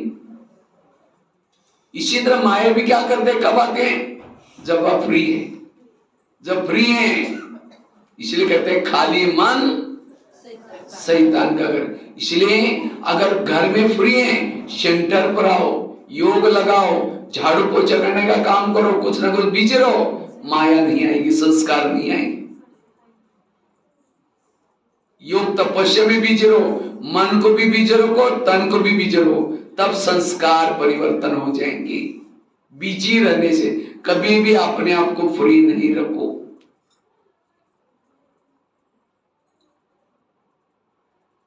कहीं को क्या लगता है लास्ट में तो हम संस्कार, अंतिम समय जितना विनाश नजदीक आएगा, वैराग्य नहीं आएगा और ही विकारों का प्रतीक बढ़ता ही जाएगा। क्योंकि अंत में जब विनाश होगा, आत्माएं परम धाम में सीधा नहीं जाएगी। जितने भी विनाश होते रहेंगे वो आत्माएं क्या करेंगी, वायुमंडल में भटकती रहेगी। अब समझो भटकती हुई आत्माएं, उनको शरीर तो है ही नहीं, समझो उनको काम विकार का संकल्प आया, वो कहां जाएंगे, उसके शरीर है ही नहीं। तो वो आत्मा जिनके अंदर काम विकार के अंश है, उसके अंदर प्रवेश करेगी और उससे विकारों की अपनी तृप्ति करेंगी। ये आगे चलकर बहुत चलने वाला है। एक एक आत्मा में 4-4 आत्माएं प्रवेश करेगी, 10-10 आत्माएं प्रवेश करेगी और विकारों की इतनी अंदर आग जलेगी, विकारों के वश होंगी। फिर पश्चाताप किसका होगा, जिसका शरीर है उसको पश्चाताप होगा। इसलिए बाबा कहते बच्चे साधना के द्वारा अपने अंदर विकारों के अंश के वंश को खत्म करो। यह अंश वंश को बना देता है। इसलिए विकारों के अंश के वंश को खत्म करो। मैंने खुद प्रैक्टिकल में देखा है, एक बहन थोड़ी सी गुस्सा करती थी, कभी कभी थोड़ा सा, लेकिन कभी कभी वो ऐसा गुस्सा कर लेती थी, बाद में खुद रोती थी मैंने ये क्या किया। क्योंकि दूसरी आत्मा है करके गुस्सा करके चले जाते। पश्चाताप किसका होता था? उसको। क्यों गुस्सा आत्माएं आती थी? क्योंकि उसके अंदर वो अंश थे गुस्सा करने के। तो जिस संस्कारों के आपके अंदर संस्कारों के अंश होंगे, अन्य आत्माएं प्रवेश करेंगी। इसीलिए संस्कार परिवर्तन करना जरूरी है। इसीलिए संस्कार, और उसके लिए बिजी रहना, अपने आप को बिजी करना। अगर संस्कारों को परिवर्तन करना चाहते हैं, सोमानों के अभ्यास करो, सोमानों के अभ्यास। लेकिन कौन से सोमान? हर विकारों के सोमान अलग अलग होते हैं। जैसे हर बीमारी की टेबलेट क्या होते हैं? अलग अलग। इसी तरह हर विकारों के सोमान भी अलग है। काम विकार का संस्कार है, उसके सोमान अलग है। क्रोध आकर आता है, उसके सोमान अलग है। अब क्रोध आता है, उस समय कहूंगी मैं मास्टर सर्वशक्तिमान हूं, और गुस्सा आएगा। क्रोध के ऊपर जीत प्राप्त करने के सोमान है, मैं शांत स्वरूप आत्मा हूं, मैं शांति धाम की निवासी हूं, मैं शांति सागर की संतान हूं। ये सोमान से क्रोध पर जीत प्राप्त करें। तो आपके अंदर कौन सा विकार है, इसलिए आपको कौन से सोमान लेना है, उसको आपको नॉलेज चाहिए। ज्वाला स्वरूप की तपस्या, इसे संस्कार परिवर्तन होंगे। इसलिए संस्कारों को हमें क्या करना है? परिवर्तन करना है। तो संस्कार को परिवर्तन करने के लिए साधना, टॉपिक है साधना। तो कैसी साधना? तो सबसे पहले अगर मुझे संस्कारों को परिवर्तन करना है, उसके लिए अमृत वेला का योग जरूरी है। तो अमृत वेला कौन कौन उठता है? हाथ खड़ा करो। अच्छा, सभी उठते हैं, वाह, बहुत अच्छे, ताली तो बजाओ इतनी सारी। लेकिन अगर अमृत वेला का आपका कोई चुपचाप वीडियो बनाया जाए अमृत वेला का योग का, और वही वीडियो आपको 10 बजे दिखाई जाए, ये सवेरे के आपका अमृत वेला का वीडियो है, कहेंगे मेरा है, मैंने ऐसा किया था, दीवार के सारे बैठे मुंह खुला के बंद। 2 बार मच्छर अंदर भी गया और बाहर भी आया, पता भी नहीं चला। अगर ऐसा योग करेंगे तो क्या संस्कार बदलेंगे? इसलिए संस्कार को परिवर्तन करने के लिए क्या करना है? विधि से योग करो, विधि से साधना करो। विधि से साधना अर्थात आंखें खोल करके बैठना। अब कोई घर में मेहमान आया, आप फोन करके बुलाओ, प्लीज हमारे घर में आओ। मेहमान बहुत बड़ा है, लेकिन आपका स्नेह प्यार है इसलिए वो आया। लेकिन वो मेहमान आने से पहले कुंडी लगा करके दरवाजा खिड़की बंद करके सो जाओ। वो बेल बजा रहे, घंटी बजा रहे, दरवाजा नहीं खोलो, उसको लगेगा कैसे लोग आए, इन्होंने मुझे बुलाया, मैं 10 काम छोड़ के आया हूं और दरवाजा बंद किया। वो चला जाएगा अपना काम करने के लिए। फिर फोन करो, क्या बात आप आई नहीं? वो कहेगा मैं आया था, बेल बजाई थी, आप अंदर ही थे, मैंने दरवाजा भी टक टक किया, नहीं नहीं प्लीज आओ। फिर आया, फिर दरवाजा बंद करो, फिर तीसरी बार फोन करो, कहेगा कभी नहीं आऊंगा। मैं जब आप आता हूं तो दरवाजा बंद करते। इसी तरह अमृत वेला उठेंगे, बाबा को निमंत्रण देंगे, मीठे बाबा, प्यारे बाबा, आप आ जाओ, हम आपसे बातें करनी है, बातें करनी है,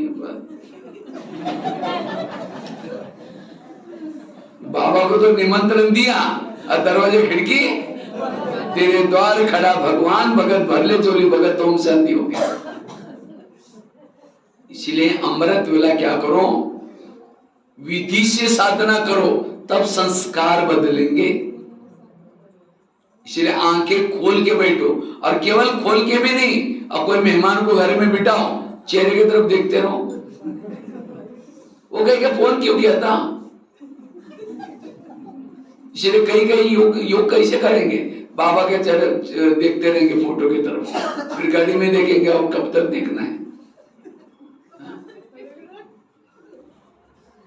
मैं कई बार जब क्लास कराता हूँ ना, माता ही धीरे धीरे क्लास सुनते करते घोड़ी की तरफ देखती है। मैं समझ गया कि सुनने की कैपेसिटी खत्म हो गया, क्योंकि घड़ी देख रहे मतलब उनको जाने का समय हो गया, तो मैं तुरंत बंद कर लेता हूँ।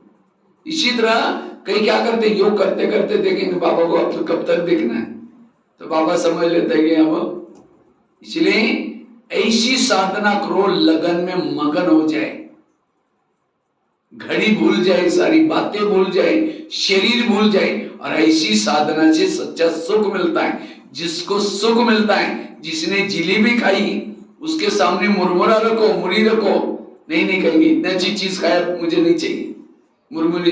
इसी तरह ये संस्कार अगर आकर्षित कर रहे हैं, इसका मतलब मैंने जिलेबी की टेस्ट नहीं की है, वो आत्मिक स्वरूप की, परमात्मा के मिलन की अनुभूति नहीं की है, और इसलिए वो संस्कार आ रहे हैं। अगर मुझे विकार अपने तरफ खींच रहे हैं, संस्कार खींच रहे हैं, मैंने साधना ठीक नहीं की है। इसलिए साधना विधि पूर्वक करो, और जो साधना विधि पूर्वक करता है, शक्तिशाली करता है, वही संस्कार को बदल सकता है। तो संस्कार को बदलने के लिए क्या करो, साधना विधि से करो।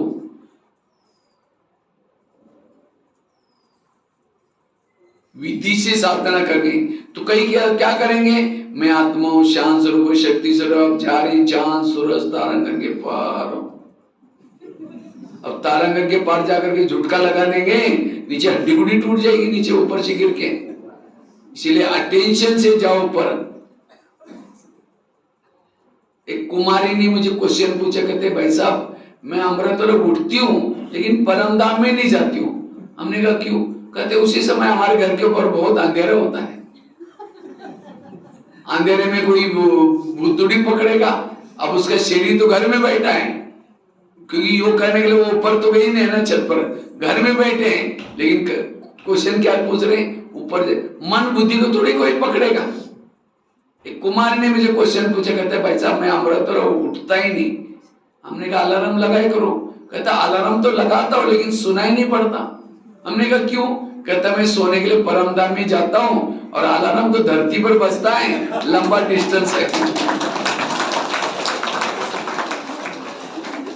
हमने कहा परमधाम में नहीं जाते हो, धाम तो बहुत है, इंद्रा लोग, स्वप्न लोग, कई लोग है। देखो कैसे कैसे क्वेश्चन करते हैं। बाबा कहते हैं बच्चे मैं रोज तुम्हारे घर में आता हूं, तो बाबा आपके घर में आता आपको दिखाई पड़ता है? हाँ, दिखाई पड़ता है? अगर कोई शराबी शराब पी करके गटर में पड़ा है और कोई जाकर के कहे 10 रुपए ले लो, घर में जाकर सो जाओ, वो क्या कहेगा? मैं राजा हूं, मुझे कुछ नहीं चाहिए। अब गटर में गिरा है लेकिन नशे करने के कारण अपने को क्या समझता है? राजा। इसी तरह अमृत वेला बाबा वरदाना का झोला लेके आता है हर एक के घर में, पूछता है बच्चे कुछ चाहिए, लेकिन हम ऐसे झूम रहे, कुछ नहीं चाहिए, मैं राजा हूं। कोई तो दिन में झूमते तो रात में अमृत वेला पता नहीं क्या होता हूँ क्या। इसीलिए अमृत वेला आंखें खोल करके बैठना। अगर किसी के चेहरे पर मेकअप हो रहा है, जिसके चेहरे पर मेकअप और झुटका लगा दे, यहाँ का मेकअप यहाँ पहुंच जाएगा इधर। इसलिए अटेंशन से योग में बैठना, आंखें खोल करके योग। अब बच्चे के चेहरे पर माँ मेकअप कर रहे हैं और बच्चा झुटका लगा दे, माँ थप्पड़ मारेगी, चुप नहीं रह सकता। इसी तरह बाबा अमृत वेला आपके भाग्य में लिख रहा है, मैं तुमको सोने के महल दूंगा, पुष्पक विमान दूंगा, लेकिन हम अब हिलाएंगे तो बाबा। इसीलिए कहावत बनी है, जब भगवान भाग्य में लिख रहते सो रहते क्या? इसीलिए अमृत वेला हमें साधना अच्छी करनी है, विधि से करनी है, और तब जाकर के ऐसी साधना से संस्कार बदलेंगे। जिसकी साधना ही ठीक नहीं, उनके संस्कार नहीं बदलेंगे। तो संस्कार बदलने का आधार है साधना विधि से करना। तो साधना की विधि क्या है? आजकल का मोबाइल का जमाना है, मतलब मुझे लगता है बूढ़ी बूढ़ी माताओं के पास भी मोबाइल होता है, और माताओं को पता है कि मोबाइल चार्ज कैसे करते हैं। कहीं घास में डालो, बगीचे में हो जाएगा, कहीं रोड पर डालो, चार्ज हो जाएगा। तो मोबाइल को कहां चार्ज करते हैं? जहां बिजली का करंट है, प्लग है, वहां लाकर रखते हैं, और केवल करंट के नीचे, वहां प्लग के बाद नीचे रख दो मोबाइल, रात भर हो जाएगा चार्ज। उसकी 2 तारे जो अडाप्टर है उसको प्लग में डालते हैं, तब मोबाइल क्या होता है। और मोबाइल चार्ज नहीं होता, चार्ज क्या होती है उसकी बैटरी चार्ज होते हैं। इसी तरह शरीर भी मोबाइल है, आत्मा उसकी बैटरी है। तो आत्मा रूपी बैटरी को चार्ज करने के लिए बाबा ने जगह जगह पर प्लग के पॉइंट बनाए। ये सेंटर क्या है, प्लग का पॉइंट है। दिन में एक बार आपने मोबाइल को कहां लाना है, प्लग के पास सेंटर पर लाना जरूरी है। और केवल समझो मोबाइल को ला करके रख दिया, तारे नीचे पड़ी हैं, चार्ज होंगे। इसी तरह शरीर को हमने ला करके क्लास में पटकाया, लेकिन योग मन बुद्धि नीचे भटक रहे, तो क्या चार्ज होंगे। यहां आना केवल पर्याप्त नहीं, यहां आकर के अपने मन बुद्धि की तार को क्या लगाना है, परम धाम में बाबा के साथ लगाना है। अच्छा, एक तार डाली दूसरी बार है, चार्ज होगा मोबाइल। इसी तरह मन लगाया बाबा में, बुद्धि में नहीं लगाई तो भी चार्ज नहीं होंगे।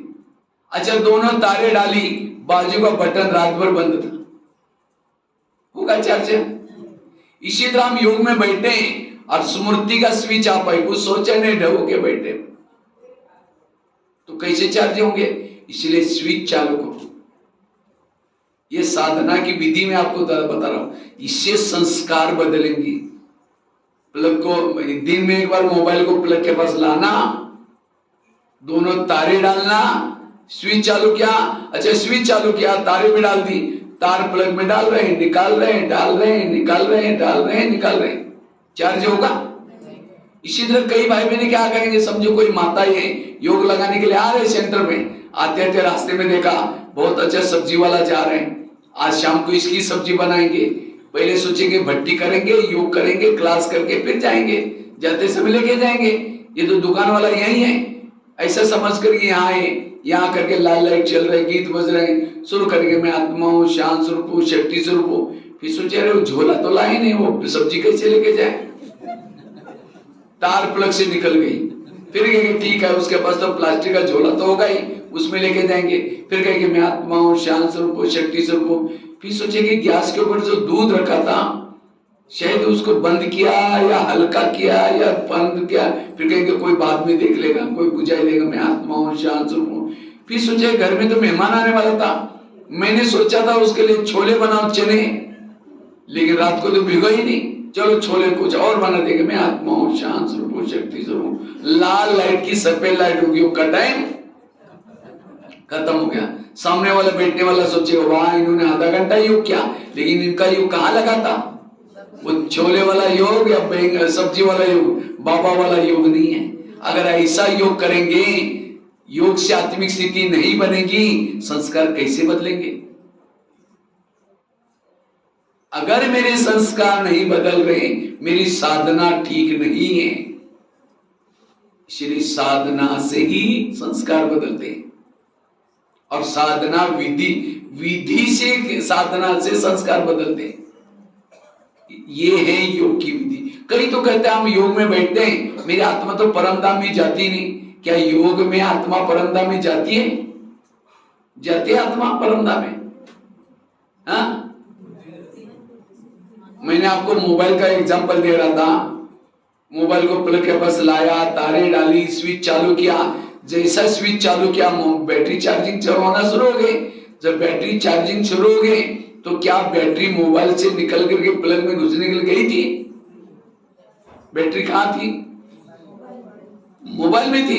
इसी तरह आप योग लगाते समय आपकी आत्मा निकल करके ऊपर, अगर आत्मा निकल करके गई तो शरीर लुढ़क जाएगा तुरंत नीचे। एक बार आत्मा परम धाम से आती है, 84 जन्मों के बाद अंत में ही ऊपर जाते हैं, बीच में तो कौन जाते हैं ऊपर? मन बुद्धि। जिसकी मन बुद्धि जाते हैं वो है असली साधना, और उसी साधना से सुख मिलेगा, संस्कार परिवर्तन होंगे।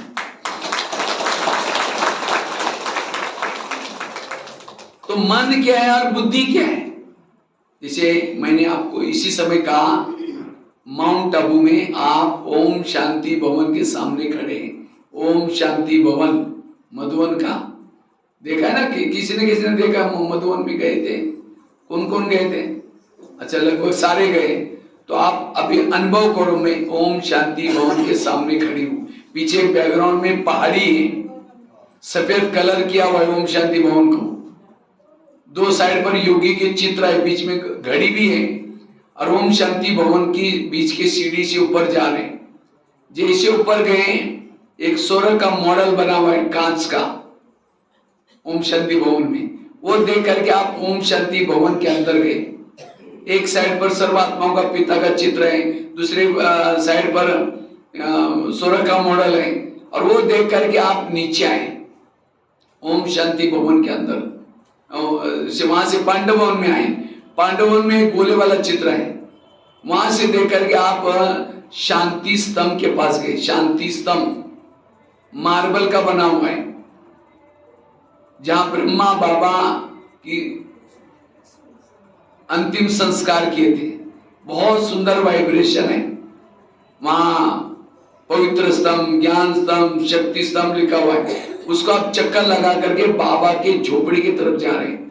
बाबा की झोपड़ी बाजू में एक झूला रखा हुआ है जिसमें ब्रह्मा बाबा बैठते थे।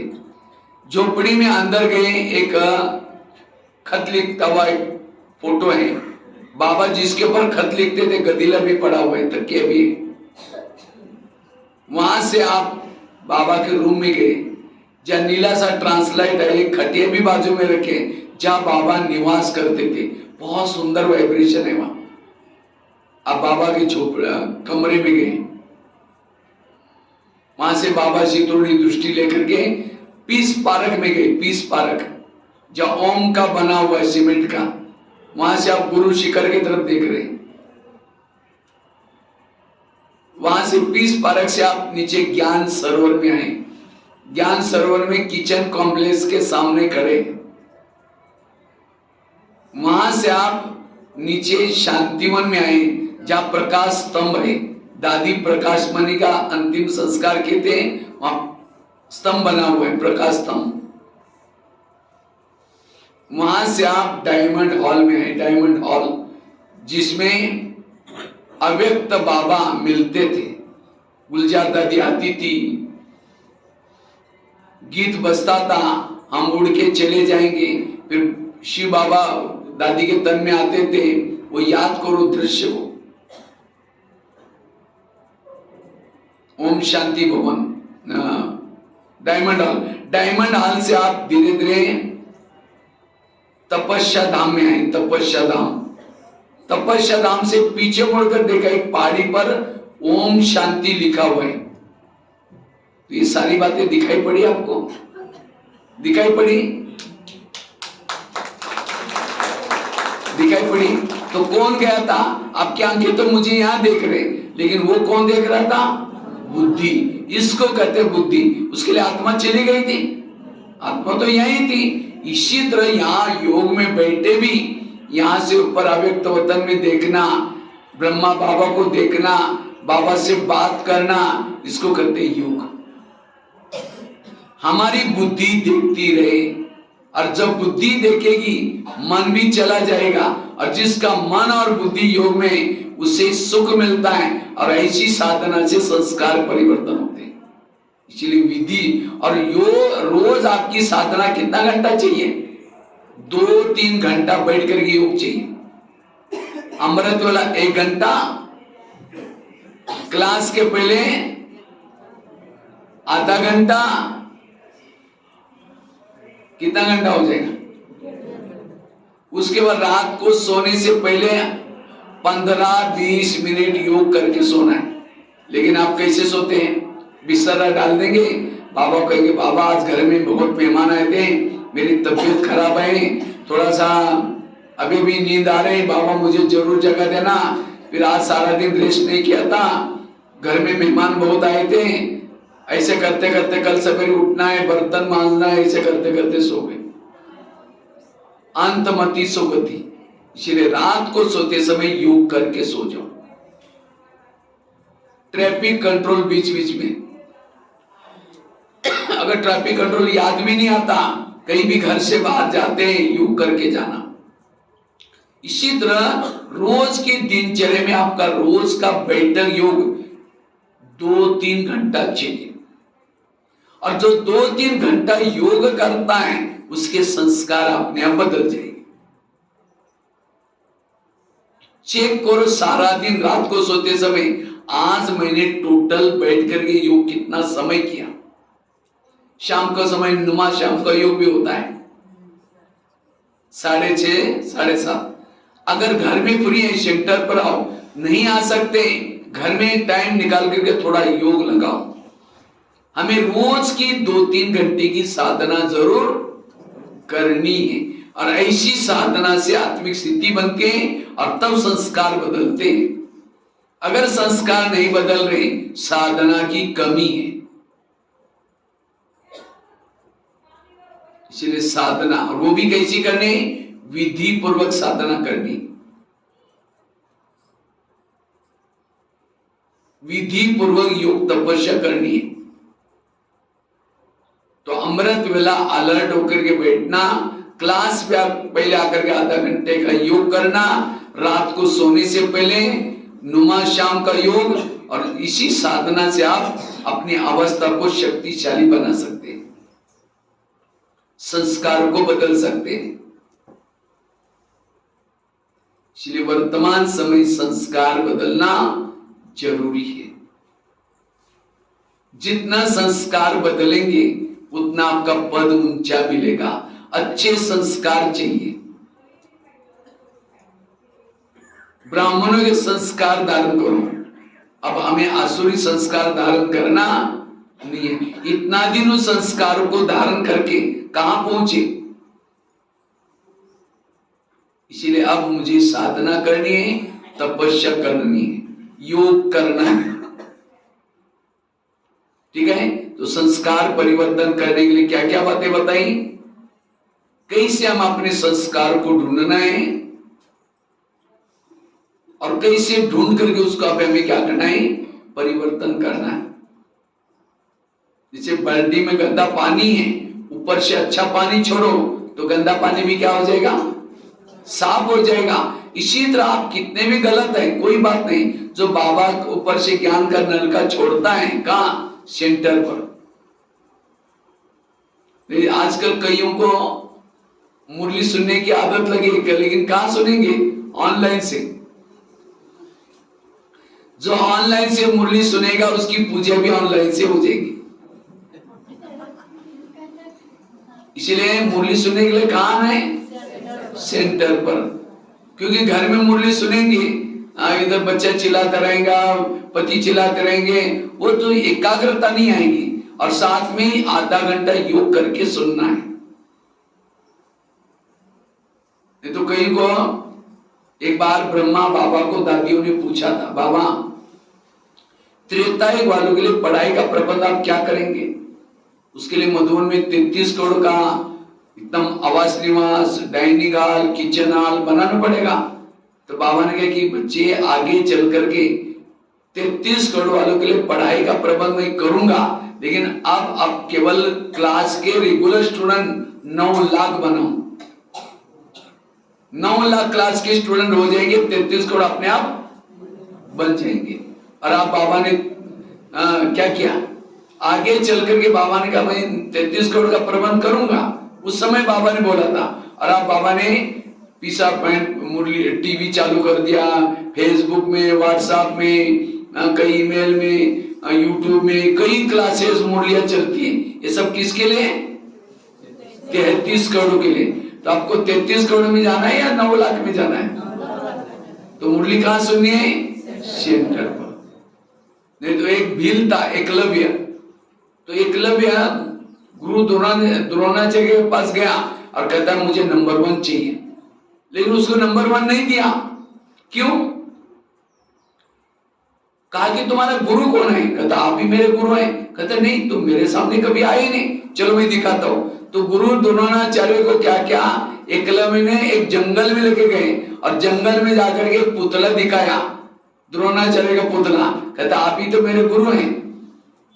फिर भी उसको नंबर 1 नहीं दिया। नंबर 1 किसको दिया, अर्जुन को, क्योंकि अर्जुन सामने सिखाता तीर चलाना है। इसी तरह जो सेंटर पर आकर के डायरेक्ट मुरली सुनता है वो है नंबर 1। नहीं तो कई टीवी के द्वारा जाकर के टीवी खोल करके पीस या फेसबुक से व्हाट्सएप से मुरली सुनेंगे। टीवी फेसबुक ये भी प्रकार के एक पुतला है, पुतले के सामने जाकर के सीखेंगे, होशियार बनेंगे, लेकिन नंबर 1 नहीं आएंगे।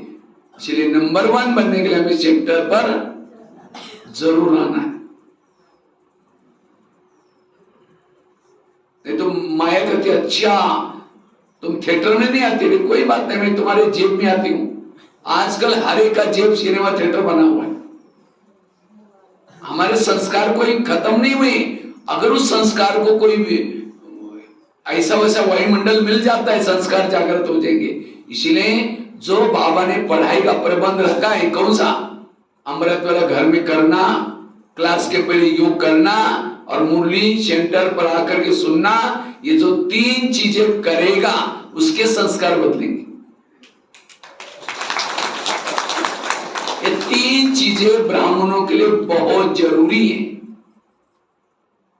ये 3 चीजों को पढ़ो। अमृत वेला अच्छी बनाओ, क्लास के पहले योग अच्छी तरह करो और साथ में मुरली को ध्यान से सुनो। ये 3 चीजों से मैंने खुद इन 3 चीजों को किया तो देखो आज कहां से कहां पहुंच गए। कहां गांव में थे, 2 शब्द नहीं बोल सकते थे, लेकिन आज ये 3 चीजें ब्राह्मण आत्मा को जरूरी है। इससे आत्मिक स्थिति बनेगी। इसी से किसी के दोष दिखाए। 1-2 महिलाएं थी, एक रहती थी 2 मंजिल पर, दूसरी रहती थी 1 मंजिल पर।